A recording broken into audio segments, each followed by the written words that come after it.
মেথর যদি হয় টয়লেট পরিষ্কার করে হালাল রুজি, আমি তাকে শ্রদ্ধা করি। রাস্তার সুইপার হালাল রুজি, আমি তাকে শ্রদ্ধা করি।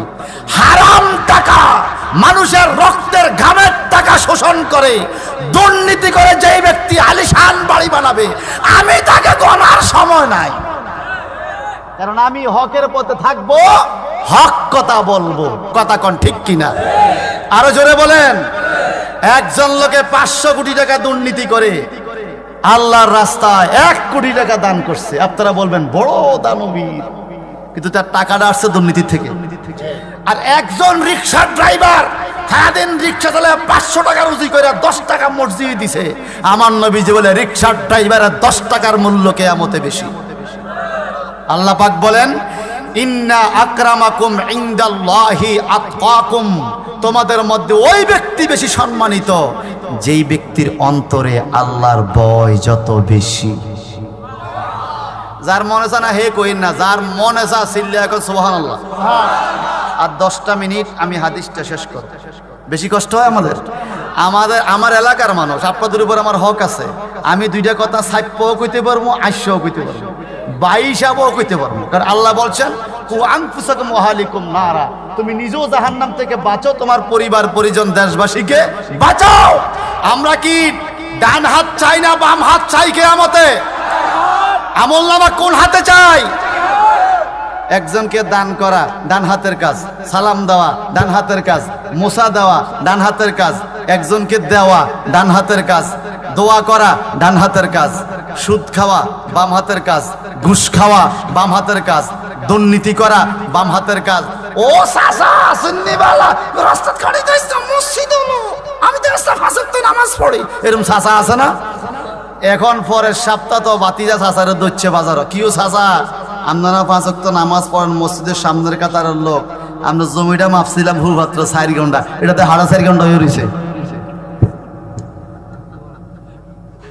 এরকম আছে কিনা? সারা অঙ্গে ব্যথা, মলম দিব কোথায়? আমি কোন সাইডটা ভালো আছে কোন? আমি আবুল হাশিম মিয়াজির একটা সাইডও ক্লিয়ার নাই, বেজাল সব জায়গা। আপনাকে আসেনি কথা কন? এত বেজাল লইয়া ডাইন পাল্লা তুলবেন, ফিরে নিয়ে বাম পাল্লা চালাবেন। খবর আছে মানে কড়া খবর। এই খবরের কথা কোরআন শরীফে আসেনি? এই যে কথাটা কইছে আমি দলিল দিয়ে দেই। আম্মা ইয়াতাসালুন আনিন নাবাইল আযীম আল্লাযী হুম ফীহি মুখতালিফুন كلا سيعلمون ثم كلا سيعلمون।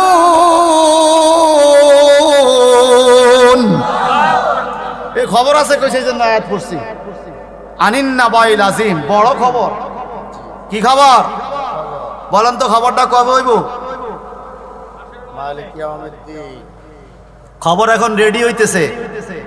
8টা বাজে খবর খবর টেলিভিশন হয়, এটা কি 8টা বাজে নি লেখে? সারা দিনের খবর সব 8টার আগেই লেখা সামনে লইয়া বইয়ে, এবং কয়েকবার বড় যদি ভুল করে। কথা কোন ঠিক কিনা? আমাদের খবর লেখা হচ্ছে, 2 জন ফেরেশতা আছে কিনা বলেন? ওই সুদখোরের খবর লেখা হয় কিনা বলেন? ঘুষখোরের খবর লেখা হয় কিনা বলেন? বীরের সুগা বাইর কইরা কি জানি ঢুকে একা, এটা লেয়নি, এটা মনে লেয় না, লেখে লেখে লেখে। আর যেই ব্যক্তি মসজিদে দান করছে ওটাও লেখে কিনা? মা বাবার খেদমত করছে লেখে কিনা? মাদ্রাসা দান করছে লেখে কিনা? একজনকে সম্মান করছে লেখে কিনা বলেন? 2 দিকের খবর লেখা হচ্ছে বাজান। পাঠ করা হবে কিয়ামতের ময়দানে। কে পাঠ করবে? হ্যাঁ না, আল্লাহ বলবে ইকরা কিতাবাক, তুমি তোমার সিডিটা তুমি পড়ো, তোমারটা তুমি পড়ো। হ্যাঁ সারে পড়তে পারবো, আমরাও পারবেন। হাসরের ময়দানে কোনো মূর্খ লোক থাকবে না, সব শিক্ষিত হয়ে যাবে, সবাই পড়তে পারবে। আরবি ভাষা, ইংরেজি বাংলা না, সেখানে আরবি। হাসরের ভাষা কি? কবরের ভাষা, নামাজের ভাষা আরবি। যদি কবরে যায় ফেরেশতা জিগা মার রব্বুকা, যদি কোন আই এম সরি, কিন্তু সরি টরি শব্দ নিয়ে যেন ঠিকঠাক মতো কথা কয়। কথা কন ঠিক কিনা? কবর ভাষা কি? আমগো দেশে এখন এক পার্টি বাইর হইছে, এরা বাংলায় নামাজ পড়ে, দেখছেন কি? আজান দেয় বাংলায়, নামাজ পড়ে বাংলা, সেগাইয়া খাড়ো 10 ফুট ফাঁক দিয়া। কথা কন ঠিক কিনা? এদেরকে মুসলমান বলা যায় না,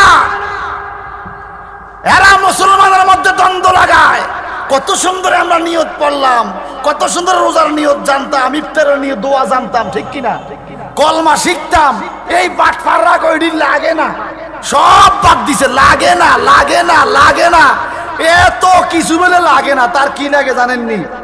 ইলিশ মাছ লাগে, চিংড়ি লাগে, ভাত লাগে, পোলাও লাগে, খোরমা লাগে, খাসি লাগে, টেবিলে 80 পদ তরকারি দিলে হইতে কেলকা লাগে লাগে, আরো দে আরো দে আরো দে। আর আলুর ভর্তা ডাল দিয়া ভাত খাইলেও তো সারে, তুই চিংড়িও খাইলি, ভাতও খাইলি, যাওয়ার টাইমে ফুট করে ফান্দ্রি ভিক পালাইলি, এত কিছু তোর খানার টাইমে লাগে। আর ইবাদতের টাইমে মুনাজাত লাগে না, দুরূদ লাগে না, মিলাদ লাগে না, দোয়া লাগে না, 4 দিন লাগে না, 40 লাগে না। তুই নাদান, তুই নাদান। খানার সময় সব লাগে, ইবাদতের সময় লাগে না। আমাদের ইবাদতের সময় ফরজ লাগে, ওয়াজিব লাগে, নফল লাগে, সুন্নাত লাগে, মুস্তাহাব লাগে, ঠিক কিনা বলেন? নারায়ে তাকবীর, নারায়ে রিসালাত, আহলে সুন্নাত ওয়াল জামাত।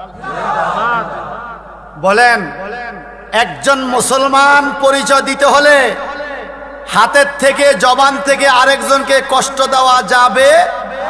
এই কথা রাজি আছি? আজকে আমরা মুসলমান হয়ে যাবো, আল্লাহ যা করে, আমরা এই হাত দিয়া কাউকে কষ্ট দিব? আল্লাহ কবুল করো, আমিন বলেন। এরপরে নবী কি বলে দেখেন, ওয়াল মুহাজিরু মান হাজারা মা নাহাল্লাহু আনহু, হাযা লাফজুল বুখারী। সুবহানাল্লাহ কোন বুখারী শরীফের ভাষা। মুহাজির কাকে বলে? কাল কিয়ামতের ময়দানে নবীর কাছে থাকার ইচ্ছা আছে কিনা? আমার নবীজি বলেন, আমার এক পাশে থাকবে মুহাজির, এক পাশে থাকবে আনসার। সুবহানাল্লাহ।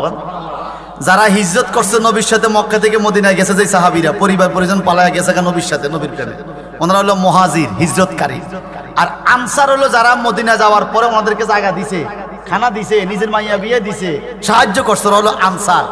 নবীজি বলে মুহাজির আর আনসার এই দুই পক্ষ কাল কিয়ামতে আমার দুই পাশে থাকবে। আরো জোরে।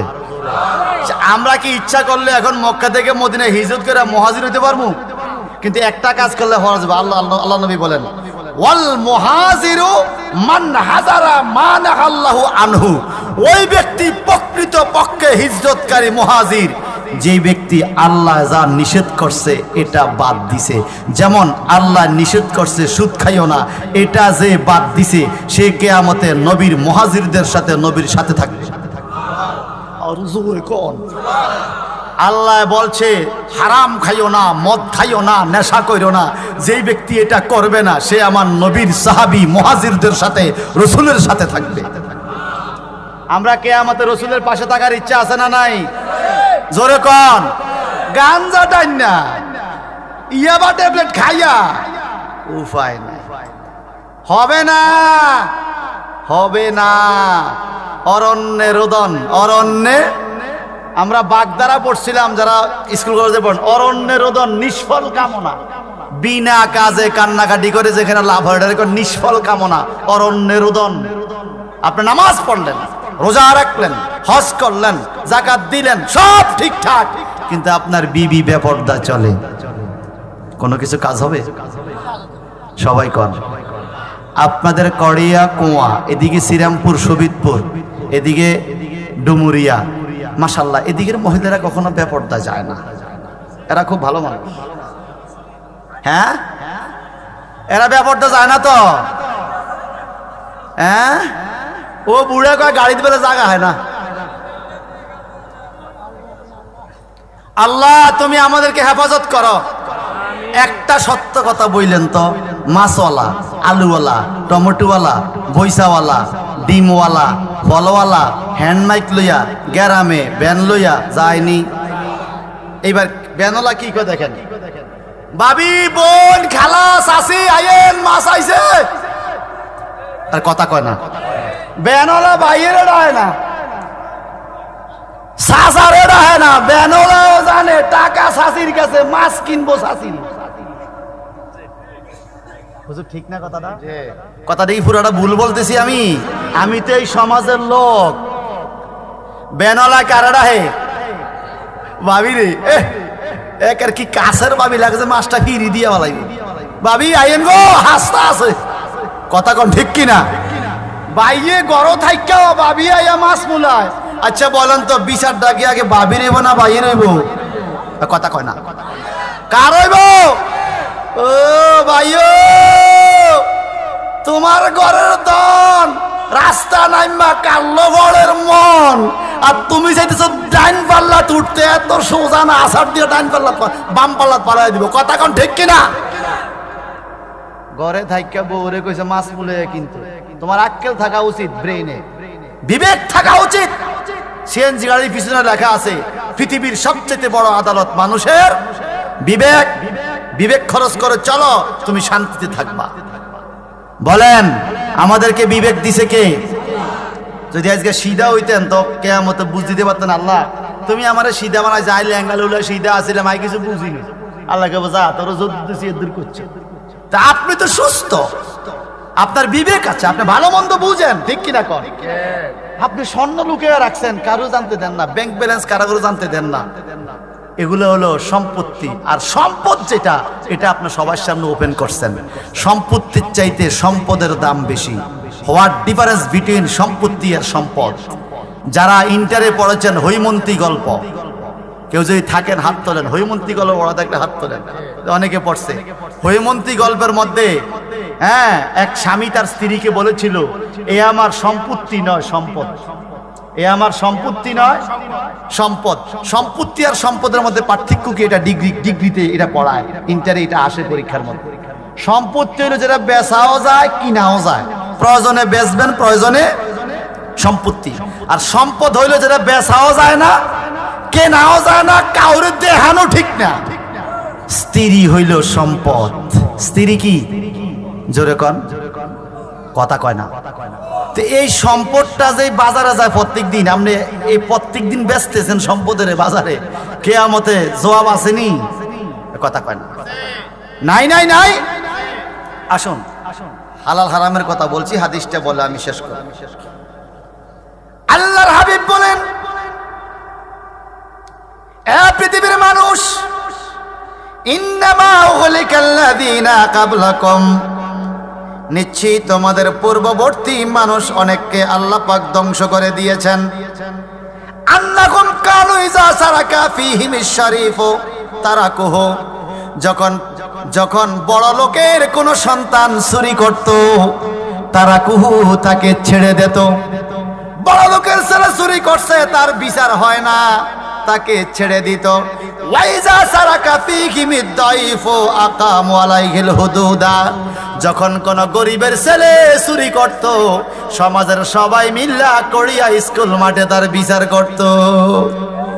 কথা কয় না? নবী হাদিসে বলতেছে, বড় লোকের ছেলে চুরি করলে কোনো বিচার নাই, আর গরিবের পুতে যদি কখনো চুরি করে ধরা খায়, গ্রামের সবাই মিল্লা বাপ পুত দুইজন রে ফিরে। আরে কথা কয়, আমাদের সমাজ তো এমনই। কুটিপতির বলা চুরি করছে, তার কিছু কয় না, তার কি আছে? কথা কর না, কি আছে?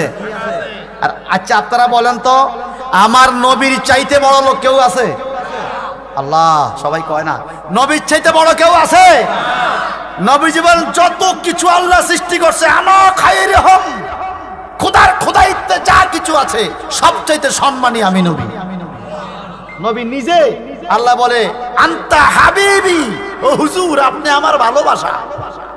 সুবহানাল্লাহ বলেন।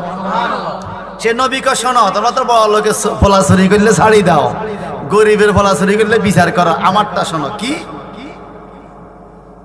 আহা, লাউ আন্না ফাতেমাতা বিনতে মুহাম্মদ, যদি আমি মুহাম্মদের মেয়ে ফাতেমা সারাকাত চুরি করতো কখনো, লাকাতাতু ইয়াদাহা, বুখারী শরীফের হাদিস, মুসলিম শরীফের হাদিস, তোমরা বড় লোকের ছেলের বিচার করো না, অথচ আমি মুহাম্মদের মেয়ে ফাতেমাও যদি কখনো চুরি করত আমি তার হাত কেটে দিতাম, আমি তার হাত কেটে দিতাম। চুরি করার শাস্তি কি? কথা কয় না, জোরে কন। আমগো দেশে চুরি আসেনি, কারো হাত কাটছেনি, আমরা না মুসলমান, আমরা কি মান আমরা আমাদের দেশে যে মুসলমান আছে এটা বোঝা যায় কুরবানি দাইলে। হায় রে মানুষ গরু বাজারো, কথা কর না, কুরবানি দাইলে বোঝা যায় আমরা কি ফাক্কা মুসলমান। শুধু গরু কিনবো, জবাই করবো, হুজুরে আইতো সহ্য না, হুজুরে আইন গরু জবাই করে দিয়েছে, ইয়ে হুজুর আমরা আইকুলার নামে কোথায় এলাইছি, কথা কন ঠিক কিনা? কিন্তু জীবনে দেখলাম না একটা মুসল্লি হুজুরে আইনের আগে মসজিদটা মুছতে, ফাঁকাটা চালু দিতে, ফ্যানটা চালু দিতে, কথা কন ঠিক কিনা? একজন ইমাম সাহেব হলো একটা সমাজের নেতা সর্দার, যার পিছনে মন্ত্রী নামাজ পড়ে, মিনিস্টার নামাজ পড়ে, কথা কন ঠিক কিনা? তো সমাজের কিছু লোক আগে হুজুর ফাঁকাটা একটু মুছতে পারেন না, এই ফাঁপসটা মল হয়েছে সহ দেন না, মসজিদে যে মুছলেন না, ও হুজুর কি ও মসজিদে তো মাকড়সার বাসা আমরা ধান কই, ঠিক কিনা? কোন ইমাম সাহেব হুজুরে কি কইতে পারবো সভাপতি সাহেব মসজিদে একটু ঝাড়ু দেন, কেবা আপনি অন যাইবেন না একটু পরে যাইবেন, কথা কয় না? এটাই তো। যদি ইমাম সাহেবে কেশিয়ার রাখা হুজুর কেশিয়ার সাহেব একটু ফাপসটা দুই আনছে বড় হয়ে গেছে, কেশিয়ার সাহেব বেতন তো গত মাসেরটা পাই, এবার কার্ডটা পাইতেন না জান গিয়া, মানে আমগো হুজুর গো প্রায় 2-3 মাসের বেতন পাই যায়, পৃথিবীর কোন ডিপার্টমেন্টে পাই না, চললে এনে চলে। আমিও গত মাসে বলছি হুজুররা হুইন্না দিব, হুইন্না হালখাতা মসজিদের বেতন উঠানো লাগে। আমগো নলুয়া এক ভদ্রলোক আছে সারা বছর আপনারা খাওয়াইব, পয়সা খুঁজতো না, হাল খাতার দিন আইতে হইব, না আইলে রাতটা 10টা পর্যন্ত অপেক্ষা করবে, এরপরে এমন গাইলেন মাইকে তোরা আরা বছর আগে খাওয়াইছে, ওই বেটা টিয়া দেস না। বলেন আলেম ওলামার প্রতি সম্মান রাখার দরকার আছে না নাই? আমার নবীজি বলেন যদি আমার মেয়ে ফাতেমা চুরি করত আমি হাত কেটে দিতাম। তাহলে ইসলামী আইনটা মজবুত না দুর্বল? আওয়াজ দিয়ে বলেন। আর আমরা কি সেটা করতে পারছি? কেন? আমাদের মধ্যে সেই ইসলামী হুকুমত চালাইবার মতো, নেতৃত্ব দেওয়ার মতো লোকের অভাব, কথা ঠিক কিনা? ইসলামী পক্ষে কথা বলার লোকের অভাব। আজকে ফিলিস্তিনের দিকে লক্ষ্য করে দেখেন না, গতকালকে খবরে দেখলাম 37 দিন পরে একটা ছোট বাচ্চা পাওয়া গেছে। এই কথা কন, ধ্বংসস্তূপ ভাঙ্গা পড়ছে, 37 দিন পরে ছোট্ট দুধ মনে 2-3 মাস বয়স হবে এই বাচ্চা 37 দিন এই বিল্ডিং এর নিচে একটা ফাঁকের মধ্যে পড়ে আছিল, মরে নাই, সুস্থ, কি সুন্দর চোখ দিয়ে তাকায়। আমার ওয়াইফে দিকে কান্দে দিছে, মা তো আমার ওয়াইফ তো একটা সন্তানের মা, কারে এই জাদুমণি ভবনের নিচে 37 দিন কি খাইছে, কার কাছে ছিল? আহা আরে পুত্র হারা বেদন কেমন ববে কেউ তো জানে না, বলেন পুত্র হারা বেদন কেমন ববে কেউ তো জানে না, জানে শুধু জনম দুঃখী মা, বলেন জানে শুধু জনম দুঃখী মা। সবাই কন তো মা, সবাই কন মা। মা আসেনি আপনি গো, রত্নটা আসেনি ঘরে? আলহামদুলিল্লাহ বলেন। মায়ের দিকে একবার চাইলে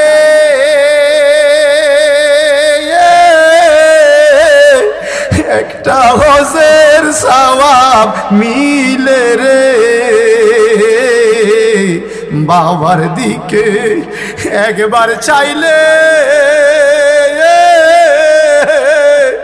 একটা হজের সওয়াব মিলে রে, এমন মা বাপ মইরা গেলে ববে আপনে পাইবা না হায় হায় মন মা বাপ মইরা গেলে ববে আপনে পাইবা না জানে শুধু জনম দুঃখী মা হাইরে জানে শুধু জনম দুঃখী মা আল্লাহু আকবার কর আরো জোরে হাদিসের আবারটা শেষ করি আর 5 মিনিট আপনার 3 তারিখ নি আপনার ডিসেম্বরের 3 তারিখ কি বার রবিবারে কোয়া পশ্চিম পাড়া কোন এলাকা হাজীবাড়ি মসজিদ সামনে ইনশাআল্লাহ রবিবারে কোয়া পশ্চিম পাড়া কাছে না দূরে যাবেন কোরআন শরীফ খুলে খুলে দরস হবে আলহামদুলিল্লাহ বলেন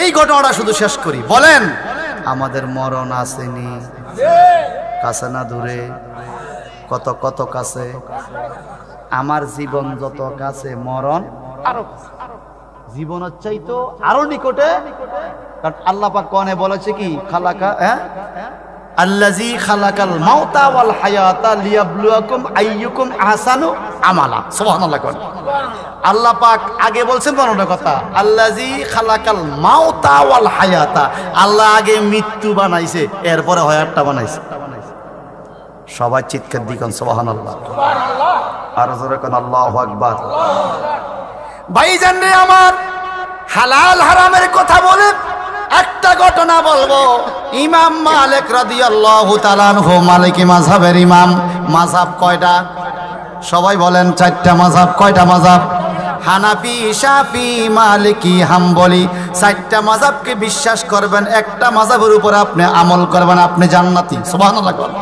আর যেই লোকে মাযহাব মানে না সে জাহান্নামী জাহান্নামী জাহান্নামী যেই লোকে মাযহাব মানবে না সে জাহান্নামী জাহান্নামী জাহান্নামী যেই লোকে মাযহাব মানবে না সে জাহান্নামী জাহান্নামী জাহান্নামী বর্তমান যুগে নিজে মাযহাব নেওয়ার মতো এরকম তাকলিদ করার মতো আলেম ইজতিহাদ করার মতো মুজতাহিদ নাই একজনকে অনুসরণ করতে হবে বাজান আল্লাহ বলেছে একজনকে অনুসরণ করে তুমি আমল করো একজন মিস্ত্রি তার উস্তাদকে অনুসরণ করে একজন ড্রাইভার তার উস্তাদকে অনুসরণ করে একজন মুসল্লি তার ইমামকে অনুসরণ করে কথা বলেন ঠিক কিনা মালিকি মাযহাবের ইমাম ইমাম মালিক রাদিয়াল্লাহু তাআলা মদিনা শরীফে জান্নাতুল বাকি এলাকায় জন্মগ্রহণ করেছেন উনি আজীবন মদিনা শরীফে বসবাস করেছেন হযরত ইমাম মালিক রাদিয়াল্লাহু তাআলার একটা ঘটনা শুধু আপনাদেরকে বলবো হালাল কি জিনিস হারাম কি জিনিস ওনাদের অন্তরে আল্লাহর তাকওয়া কত বেশি ছিল হে আমার কচুয়ার ভাইয়েরা হযরত ইমাম মালিক রাদিয়াল্লাহু তাআলা এত বড় আলেম ছিলেন ওনার ইন্তেকালের পরে তৎকালীন সময়ের মানুষ বলেছে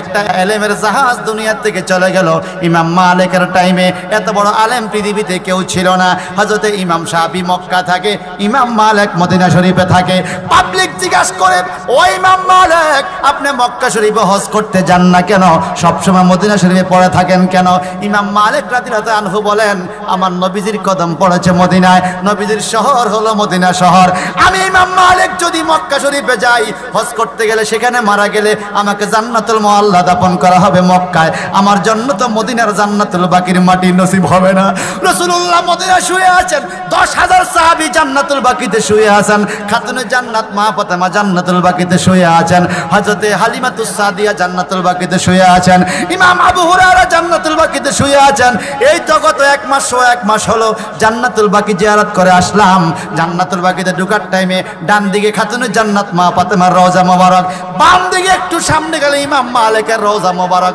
একটু জবানটা বড় করে কি বলা যাবে আল্লাহু আকবার ইমাম মালিক রাদিয়াল্লাহু তাআলা প্রতিদিন সকালবেলা কোরআন শরীফ পড়তেন তাসবিহ তাহলিল পড়তেন একটু পরে আবার এশাকের নামাজের জন্য দাঁড়িয়ে যাইতেন ভাইজান আমার ইমাম মালিক রাদিয়াল্লাহু তাআলা এশাকের নামাজ পড়ে খানা খাইতেন নাস্তা করতেন ওনার খাদেম সাহেব নাস্তা তৈরি করে নিয়ে আসলো 3 ক্যান রুটি কয় কান আওয়াজ দিয়ে এখন কয় কান 3 ক্যান রুটির দিকে নজর দিয়ে ইমাম মালিক প্লেটটা সামনের দিকে দিয়ে আবার নামাজে দাঁড়িয়ে গেলেন খাদেম সাহেব মনে করছে হুজুর মনে হয় রাগ করছে, নাস্তা কেন খায় না, নাকি কোনো কিছু ভুল হলো।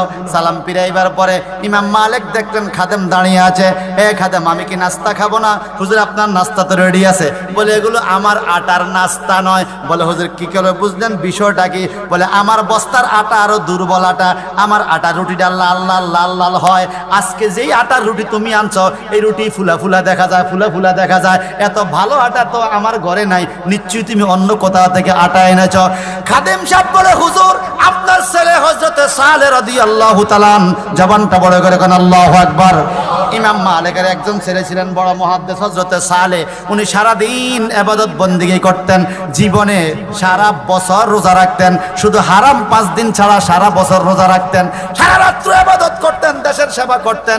উনি একটা এলাকা গভর্নর ডিসি হিসেবে নিয়োগ পেয়েছেন। একটা ডিসির কত মর্যাদা। হযরতে সালে ইমাম মালিকের সন্তান, ইমাম মালিকের সন্তান হযরতে সালের আটার বস্তা থেকে একটু আটা খাদেম সবাই না বলে হুজুর আমি আপনার ছেলের বস্তা থেকে আটা এনে আপনার জন্য রুটি বানাইছি। ইমাম মালিক বলে খবরদার, এই রুটি আমি খাবো না। বলে কেন? আমার ছেলে রাষ্ট্র পরিচালনা করে, আমার ছেলে রাষ্ট্রের গভর্নর হয়েছে, আমার ছেলের রুজিটা হালাল না হারাম আমি আগে কনফার্ম হতে হবে। তার এই আটার বস্তার টাকাটা হালাল না হারাম এটা আগে কনফার্ম হতে হবে। আমি কনফার্ম না হয়ে কি করে রুটি খাই? এত ভালো রুটি আমার মুখে দিয়ে যাবে, কিন্তু কিয়ামতের ময়দানে যদি আমি বাম পাল্লায় উঠি আমার বিপদ আছে। আমি ডান পাল্লায় উঠতে হবে, ডান পাল্লায় উঠতে হলে হারামের রুজির রুটি খাওয়া যাবে না। এই খাদেম বলে হুজুর এখন এই রুটিগুলো কি করব? অনেক কষ্ট হয়ে রুটি বানাইলাম। ইমাম মালিক রাদিয়াল্লাহু আনহু বলে তুমি একটা কাজ করো, রুটিগুলো নিয়ে মদিনার রাস্তায় চলে যাও, কোনো ফকির যদি খুঁজে পাও ফকিরকে বলবা ও ফকির রুটিগুলো খেয়ে বলো আমার কথা বলিও ইমাম মালিক তোমার জন্য রুটি পাঠাইছে। তবে ইমাম মালিক একটা প্রস্তাব দিয়েছে। কি প্রস্তাব? ওরে ফকির যদি তোমার মনে চা খাইও, মনে না চাইলে খাইও না। একটা ঘটনা আছে। বলে কি ঘটনা? ইমাম মালিকের ছেলে সালের আটার বস্তার আটা দিয়ে রুটি বানাইছে। ইমাম মালিক বলছে সে যেহেতু রাষ্ট্র পরিচালনা করে, তার খানা হালালও হইতে পারে হারামও হইতে পারে, এটার মধ্যে কোনো গ্যারান্টি নাই। তুমি ফকির খাইলেও পারো না খাইলেও পারো, তুমি যদি না খাও একটা কুকুরকে দিয়ে দিও, কুকুর যদি খায় তখন বুঝবে এটা হালাল, না হলে মনে করা যাবে না। মদিনার কুকুরও কখনো হারাম জিনিস খায় না। একটু জবানটা বড় করে কর আল্লাহু আকবার, আরো জোরে কর আল্লাহু আকবার। আমার কোরিয়ার বন্ধুরা, ছেলে যদি হাজীগঞ্জ বাজার থেকে কচুয়া বাজার থেকে চাইলের বস্তা আনে, চিকন চাইল, চিকন চাইল ভালো আটা, ওরে বাবা দারুন রুটি রে বাপরে, কইতে আনছতে আটাটা। বাবা চিন্তা করো না ছেলে টাকা পাইলো কোথায়, ছেলের রুজি কোথায় থেকে হলো? একটু জবান খুলে বলেন তো বাজান, হারাম টাকা রুজি আটা দিয়া আপনি যত স্বাদের খানা খান কেন, এই খানা খাইলে কি নামাজ হবে? আওয়াজ দিয়া কোন হবে?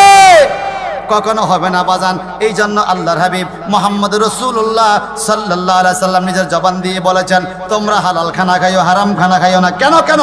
কালান নবী সাল্লাল্লাহু আলাইহি সাল্লাম মান ইশতারা সাওবান বিআশারা দারাহিম ওয়া ফিহি দিরামুন হারামুন লাম ইকবালিল্লাহু লাহু সালাতান মা দামা আলাই, রাওয়াহু আহমদ। আহমদ শরীফের হাদিস। আপনার আমার নবী মুহাম্মদ রাসূলুল্লাহ সাল্লাল্লাহু আলাইহি সাল্লাম ঘোষণা দিয়েছেন, এরে জগতের মানুষ শোনো, মান ইশতারা সাওবা বিআশারা দারাহিম, কোন মানুষ যদি 10 টাকা দিয়ে একটা জামা কিনে, ওয়া ফিহি দিরামুন হারামুন, ওই 10 টাকার মধ্যে একটা টাকা যদি তার হারাম থাকে, লাম ইয়াকবালুল্লাহু লাহু সালাতা মা দামা আলাই, যতক্ষণ পর্যন্ত এই জামাটা তার গায়ে থাকবে এক ওয়াক্ত নামাজ কবুল হবে না। অন্য জায়গায় আছে লা সালাতা লাহু ওয়ালা যাকাতা লাহু ওয়ালা হাজ্জা লাহু ওয়ালা সাদাকাতা লাহু ওয়ালা বিররা লাহু ওয়ালা সাওমা লাহু ওয়ালা ইবাদাতা লাহু ওয়ালা খিদমাতা লাহু। ইসলামে আইসা সে যত খেদমত করবে, দান করবে, নামাজ পড়বে, রোজা রাখবে, সওয়াবের নিয়ত যত কাজ করবে, হারাম টাকার কিনা জামা গায়ে থাকার কারণে তার কোনো ইবাদত আল্লাহ কবুল করবে না। একটু জবানটা বড় বড় কি বলা যাবে? নাউজুবিল্লাহ, আরো জোরে বলেন নাউজুবিল্লাহ। এবার যত পারেন কেল খাইয়েন, যত পারেন শুধু আল্লাহ একটা মুখ দিছে, যা পারে কেল ঢুকা। সত্য করে বলেন তো, এই কেউ জাফলং গেছেন? জাফলং জাফলং গেলে হাত তোলেন, ওই তো গেছে, অনেকে গেছে। পাথর ভাঙার মেশিন দেখছেন নি? জাফলং 0 পয়েন্টের কাছে পাথর ভাঙার মেশিন আছে, ছোট পাথর বড় পাথর। আমাদের সিলেকশন আসে না, ওরে এনে সিলেকশন দেখে গেছি বাইরে, সিলেকশন দেখি জল জল সন্ধ্যার মতো দেখা যায়, একদম অরিজিনাল সাকার। আমাদের যেটা আইয়ে এটা 5,000 কয়বার মিয়া, আহা রে সিলেকশনের মধ্যে ইলেকশন মিলেকশন জিলেকশন মিলেকশন সিক সিক বালু, এ কথা কয় না, এতবার মিক্স হয় ওখানে জকজক করে। আমি নিজ চোখে দেখলাম কত রঙের মেশিন। আচ্ছা সত্যি করে বলেন তো আমাদের দেশে এই শোনেন, হলদির গুঁড়া, মরিচের গুঁড়া, গম বাঙ্গাইনা মেশিন আসেনি? আরে আমার মাঝে শরীয়তপুর কিছু ভক্ত আছে শহরের মধ্যে মরিচের চাষ হয়, তো ওরা আমার বছরের মরিচটা দিয়ে দেয়। এইবার লই আইছে মরিচ 5-6 কেজি দিয়ে, এমন জাল এই মরিচ 5 কেজি হারা বছর খাইও থাক, শুকনা খুব অরিজিনাল। আলহামদুলিল্লাহ কর না, আপনারা মনে করছেন আমনে না মরিছে না, আমরা আলহামদুলিল্লাহ করি লাভ কি? এটা জাল ভাই, জাল। এখন শুনুন কেন বললাম কথা, মরিচের ভাঙ্গা গম ভাঙ্গাই না মেশিনে পাথর দিলে ভাঙন যাইব? যাইব, পাথরও ভাঙবো মেশিনও ভাঙবো। কথা কন ঠিক কিনা? জোরে কন। রে কোরিয়ার ভাইয়ারা, আমাদের এই মুখটারে আল্লাহ একটা মেশিন বানাইছে। ও ভালো করে শোনেন, রহিমানগর একটা মেডিকেল সেন্টার আছে, ইনসাফ মেডিকেল সেন্টার, ভালো পরীক্ষা। মারহাবা কন। রহিমানগর ইনসাফ মেডিকেল সেন্টার, ভালো পরীক্ষা। আপনাদের কচুয়াতে অনেক মেডিকেল সেন্টার আছে, ওখানে মেডিকেল সেন্টারের টেস্টগুলো খুব ভালো হয়। রহিমানগর ইনসাফ মেডিকেল সেন্টার 7 বাড়িয়া রোডে, যদি সুযোগে এক সময় যাইয়েন ওই মেডিকেল সেন্টারে, যদি আপনি আপনার ব্লাড নিয়ে যান, ব্লাড টেস্টের মেশিন আলাদা, সাথে সাথে রেজাল্ট আসবে না। হার্টের মেশিন আলাদা, আলট্রাসোনোগ্রাফি মেশিন আলাদা, কথা কন, ইকো মেশিন আলাদা, এমআরআই মেশিন আলাদা, সিটি স্ক্যান মেশিন আলাদা। একটা মেশিন দিয়া সকল পরীক্ষা চলে না, রেজাল্ট আইতে সময় লাগে। আর আমাদের মুখের মধ্যে আল্লাহ পাক এমন একটা মেশিন দিছে রে বাবা, এই মেশিনের নাম হলো লিসা নোকা, তোমার জিব্বা, সাথে সাথে রেজাল্ট দেন। কি মেশিন? মরিচ লাগাইবেন, রেজাল্ট আইব নি? কি রেজাল্টটা কি 1 মাস পরে আইব নাকি সাথে সাথে? মুখে দিয়ে কথা কোন ঠিক কিনা? এইবার মরিচরে করল্লা লাগান, মেশিন কি রেজাল্ট দিব নি? কি তিতা? করল্লা সরাইয়া তেঁতুল লাগান, সাথে সাথে না একটু পরে? জোরে বলেন। পৃথিবীতে যত রকম খানা, কখনো একই ফলের 2 রকম স্বাদ নয়। পৃথিবীতে যত রকম খানা তত রকম স্বাদ। এই মেশিনটায় পরীক্ষা করে করে আপনাকে বলে দিচ্ছে এটার স্বাদ এরকম, এটা আনারস। যদি কাটতে আপনার চোখ বাইন্দা যদি 10 রকম ফল সামনে দেয়, মুখে দিলে বলবেন এটা আঙ্গুর, এটা আনারস, এটা আপেল, এটা টমেটো, এটা ক্ষীরা, এটা মিষ্টি।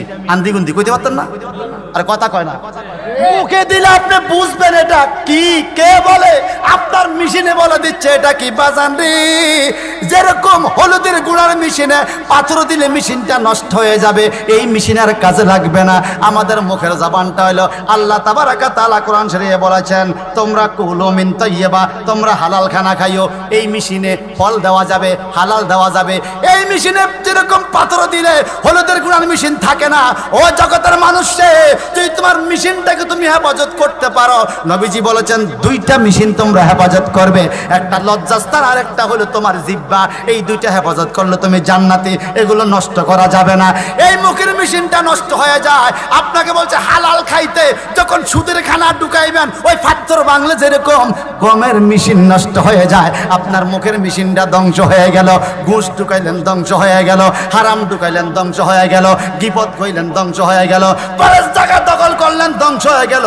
এই জিহ্বা, ধ্বংসওয়ালা জিহ্বা লইয়া যখন আপনি কাল কিয়ামতের ময়দানে যাবেন, ভাইজান রে, এই পৃথিবীর মেশিনের কোনো জবান নাই, কিন্তু কিয়ামতের ময়দানে যখন আমি আপনি হাজির হব, এই মেশিনটার জবানটা খুলে যাবে।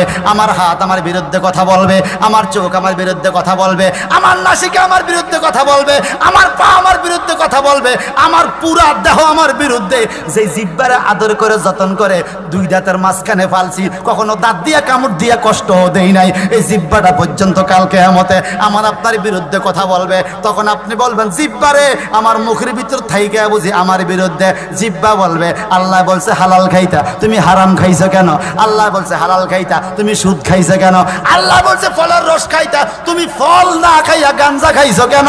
আল্লাহ বলছে দুধ খাইতা, তুমি দুধ না খাইয়া মদ খাইছো কেন? এই জন্য আমি জিহ্বা জবান খুলে দিলাম, তুমি কি বলবা? তখন জিহ্বা বলবে আল্লাহ এই কাজ করছে, এই কাজ করছে, এই কাজ করছে, এই কাজ করছে, বাম দিকে ঘুরাও, বাম দিকে ঘুরাও, এই গাড়ি ডান দিকে দেওয়া যাবে না, বাম দিকে ঘুরাও, বাম পাল্লা দাও। এই কথা কোন ঠিক কিনা? মেশিনটা ঠিক রাখার দরকার আসেনি? এইবার শেষ, একদম শেষ, আর 1 মিনিট। যদি মেশিন নষ্ট করে থাকেন ফাতর ঢুকাইয়া, এটা মেরামত করার একটা সিস্টেম আছে, মেরামত করার সিস্টেম। আল্লাহ বলছে বেশি বেশি জিকির করো, কোন শায়েখ মুরব্বির কাছে যাইয়া হাতে হাত ধরে তওবা করো, তুবু ইলাল্লাহি তাওবাতান নাসুহা, আল্লাহর কাছে খালেস তওবা করো, তোমার মেশিন ঠিক হইয়া যাবে। আল্লাহু আকবার বলেন। আমরা আমাদের পাপ থেকে মুক্তি চাই কি চাই না? ভাইজান আমি কথা শেষ করলাম, এখন দোয়া হবে, মুনাজাত করব। সত্যি করে বলেন মাহফিলটা ভালো হয়েছে নি? ভালো লাগছে নি? যারা বাড়িতে গেছে এরা বাড়ি যে কি কয় জানেন? আহারে বাড়িতে ঘুমও ক্লিয়ার না, ওয়াজও ক্লিয়ার না, শোনা যায় তো? অলরেডি মাইক নি রে, অলরেডি আওয়াজ ওই তো অনুষ্ঠিত ঘুমতে। আরে কাল্লাই আওয়াজ করলাম, হেতে ঘুমাইরিস। আল্লাহ তুমি এক করিয়া কুয়া আশেপাশে যে যেখান থেকে আসছে মাওলা, রাত্র এখন 11:30 বাজে, আল্লাহ এই হাদিসগুলোর উসিলায়, কোরআনের আয়াতগুলো উসিলায় আমাদের সবাইকে মাফ করে দাও। আল্লাহ আমাদের জিহ্বাটা মজবুত করে দাও, আল্লাহ আমাদের জিহ্বাটা মজবুত করে দাও, আমিন বলেন। এখন দোয়া হবে। এটা কিটা? এটা তো বলছি, এটা কয় তারিখ জানো? 3 তারিখ আপনারা যাবেন কোয়া ইনশাল্লাহ। এখন তো এখানে স্টেজে কোরআন শরীফ পাই না, ওখানে কোরআন শরীফ খুললে ইনশাল্লাহ। আপনারা সহকারী অধ্যাপক লিখবেন না, উপাধ্যক্ষ লিখবেন, উপাধ্যক্ষ বা ভাইস প্রিন্সিপাল লিখবেন, গাউসিয়া সোবহানী আলিম মাদ্রাসা। আল্লাহ আমাদের সবারই কবুল করো। গ্রামটার নাম কি জোরে বলেন? এই গ্রামে মাটির নিচে কবর আসেনি? কয়টা কবর? আহা হিসাব হিসাব। এই যে রাস্তাটা গেছে, হয়তো রাস্তার নিচেও কত কবর থাকতে পারে, কথা কোন ঠিক কিনা? আচ্ছা আমাদের দেশে এক শ্রেণীর যুবক আছে দেখবেন, কবরে ফাড়া যাইয়া কবর ওয়ালে বইয়া বইয়া মোবাইল চাপ, কথা কয় না। এরকম একটা যুবক দেহ 3টা জুতার বাড়ি মারতে পারেন, 3টা জুতার বাড়ি তার গালো। কাল কিয়ামতে আমরা ডান দিকে যাবেন, তার কবরের একটা ইজ্জত আছে। কবরের পাড়ে গরু বাঁধে, কবরের পাড়ে ছাগল বাঁধে, মহিলা যা কবরের আশেপাশে চিল্লায়, এরপরে এতে মোবাইল যা কবরের ওয়ালের মধ্যে বইয়া, এরকম জাহিল নাইনি রে। হায় হায় হায়, মরার বয় ফুরে গেছে। এখন এই দিন আবার গেম একটা বাইর হইছে, ইকেল টানে টানতে টানতে, ওই অনেক জায়গা দেখা যায় টানতে টানতে ওই হাতের মধ্যে যে দাগ পড়ে যায়, প্লাস্টিক লাগাইছে। আয় আয় কেরম জাহিল হইলে মোবাইলটা আনলে হাতের আঙ্গুলে প্লাস্টিক লাগায়, ফিঙ্গার লাগায় না, মোবাইল টানতে এক্সট্রা ফিঙ্গার লাগাইছে। ও খোদা কিলাম করে তো দয়া করস, বনে ইসেল হলে কবে আমরা ধ্বংস হয়ে যেতাম। শুধু আখির নবীর উম্মতের ইজ্জতে আল্লাহ আমরে এখনো বাঁচায় রাখছে, নইলে খবর আছিল আমরা। সেই নবীর ইজ্জত রাখার দরকার আছে কিনা বলেন? একটু দোয়া করব মহব্বতে, একবার রাসূলকে সালাম জানিয়ে, ইয়া নবী